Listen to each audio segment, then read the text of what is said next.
Entre aqueles que divergiam do padrão anglicano estava um grupo chamado de puritanos. Eles surgiram em parte de uma disputa sobre o governo da igreja. Uma das primeiras discórdias envolvia a continuação do uso de vestes ou itens usados pelos pastores nas cerimônias do culto. Um dos símbolos inconfundíveis do bispo é o báculo. O bispo é o pastor, líder do povo, e pastor significa que comanda o rebanho. A ideia do báculo como um símbolo de autoridade e de ser o pastor líder era, é claro, a de que o bispo pudesse alcançar e resgatar aqueles que precisavam ser salvos. Alguns bispos, com o passar do tempo, também salientaram que o báculo tem outra extremidade, com uma ponta afiada que, quando necessário, o bispo pode usar para espetar alguém, se for necessário. Alguns desses puritanos da Inglaterra podiam ser chamados de presbiterianos. Os puritanos meditavam muito sobre a gravidade do pecado, sua cura e a necessidade de Deus para suscitar a conversão de uma alma individual.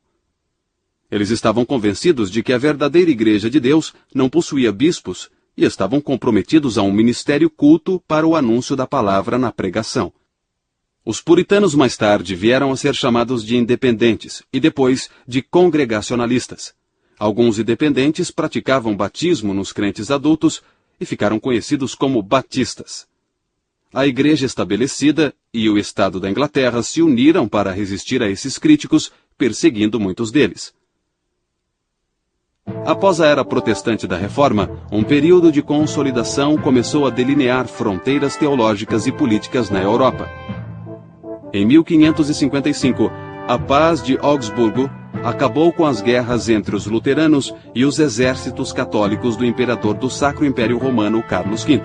Esse acordo permitiu que cada soberano territorial do império determinasse se sua terra seria luterana ou católica. Nenhuma outra fé era permitida. Na França, guerras religiosas intermitentes chegaram ao fim com o Edito de Nantes, em 1598. O edito concedia certa liberdade religiosa aos protestantes franceses chamados huguenotes, mas foi rescindido quase um século depois. Os huguenotes foram forçados a fugir para as montanhas francesas ou emigrar.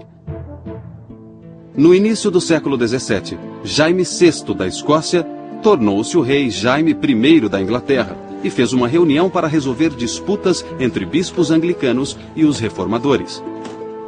Embora sem conseguir resolver questões envolvendo o governo da igreja e o culto, chegou-se a uma tradução oficial em inglês da Bíblia para ser usada em todas as igrejas britânicas.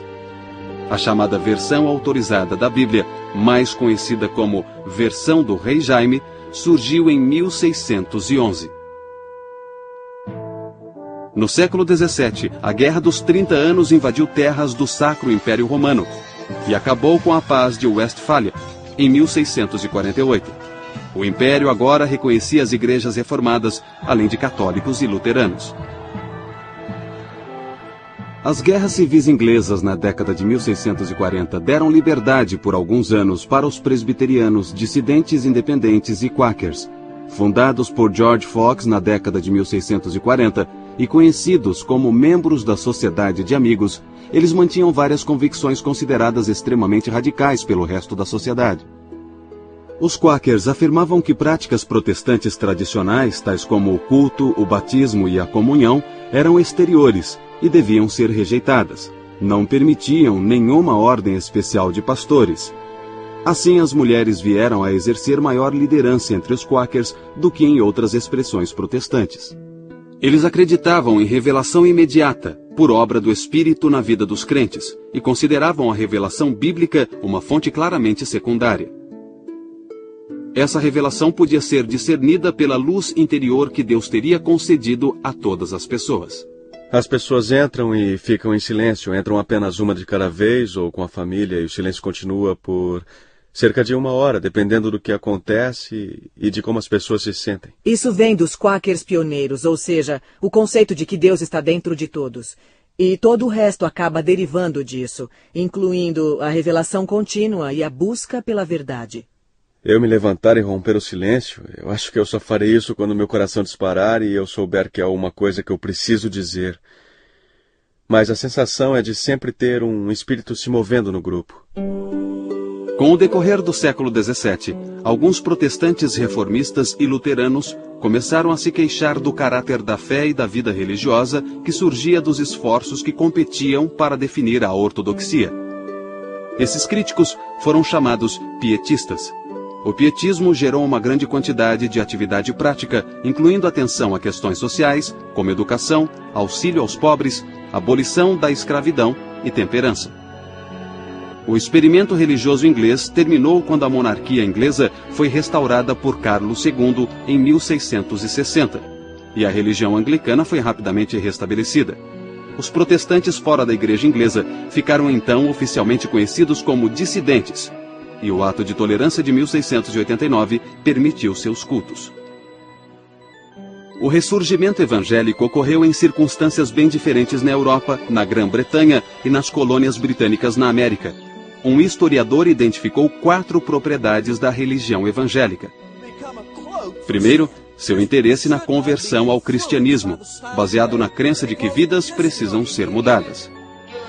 Segundo, a mensagem do evangelho é expressa no esforço tanto pessoal como social. Terceiro, também a grande consideração pela Bíblia. E, finalmente, a visão evangélica da expiação enfatiza que não basta reverenciar Jesus como líder espiritual. Os evangélicos proclamam que Jesus foi um Salvador que foi sacrificado na cruz pelos pecados da humanidade. Uma das formas mais importantes de evangélicos do século XVIII foi o movimento metodista, fundado e liderado pelo pastor anglicano John Wesley. O entendimento de Wesley da mensagem e da tarefa cristãs refletia em vários aspectos os ideais do pietismo. O movimento de Wesley visava renovar as instituições existentes em vez de estabelecer uma nova instituição religiosa. Centrava-se nos leigos e pregava o crescimento na santidade mais do que a correção teológica. Para Wesley, a essência do cristianismo é o amor a Deus e o amor ao próximo. Sua preocupação principal não era com uma preocupação intelectual da fé, mas ele se preocupava em viver a fé na vida das pessoas. Mas em vários pontos, Wesley foi além do que os pietistas tinham ido um século antes. Ele acreditava que todo ser humano tem um papel na própria salvação. Isso significa que ele se opunha à doutrina de predestinação. Sobre a questão de se a graça de Deus é oferecida só a alguns ou a todos, Wesley entrou em discórdia com os calvinistas. Pela sua crença na graça divina universal, que era para todos e em todos, citando suas palavras, ele assim propagou a mensagem do amor redentor de Deus por todas as pessoas, juntou pessoas em pequenos grupos, educou-as na fé e então enviou pessoas para a América para continuar aquele movimento. Ele não tinha a intenção de iniciar uma nova igreja. Ele somente estava interessado em espalhar a santidade das Escrituras pela terra. O quadro Ofereça-lhes Cristo foi feito com tamanha pesquisa que é como se nós pudéssemos voltar ao final do século XVIII e ver João Wesley enviando Thomas Coke para a América.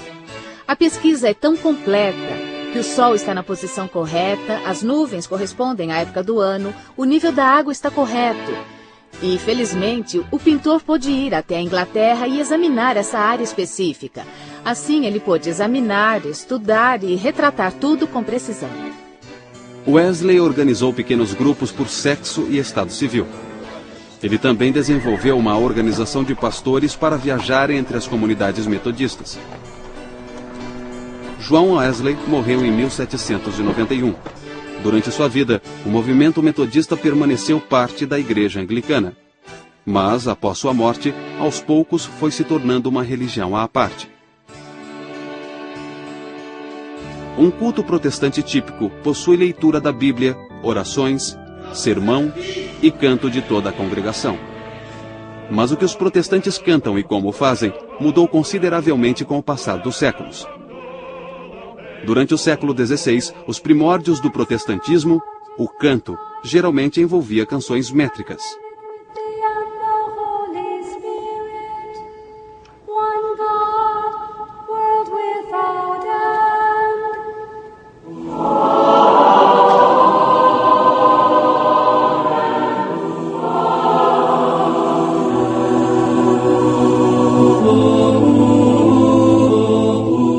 primeiros protestantes só aceitavam orações contendo as próprias palavras de Deus.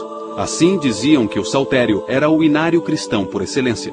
Mas embora a salmódia fornecesse hinos clássicos, como o Salmo 100, apenas algumas variações dos textos antigos podiam ser usadas. Wesley se impressionou com o poder da música de mover os ouvintes e de despertar suas emoções, e o movimento metodista aproveitou-se ao máximo dessa oportunidade.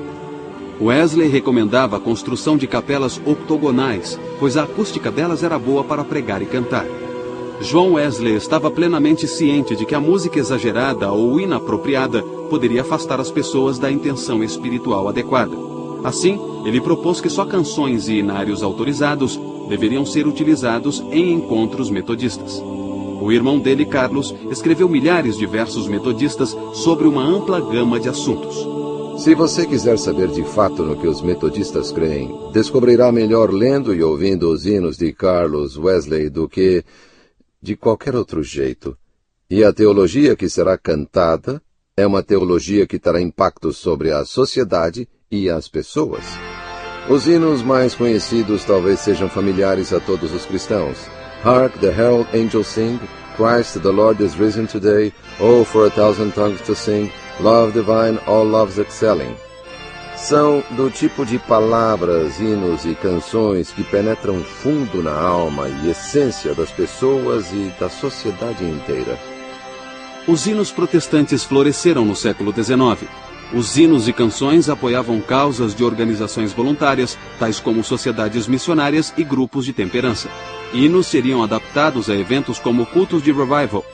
As convicções básicas de uma comunidade religiosa também podiam ser reforçadas e lembradas pela música, que, por sua vez, podia ser adaptada para diferentes ambientes.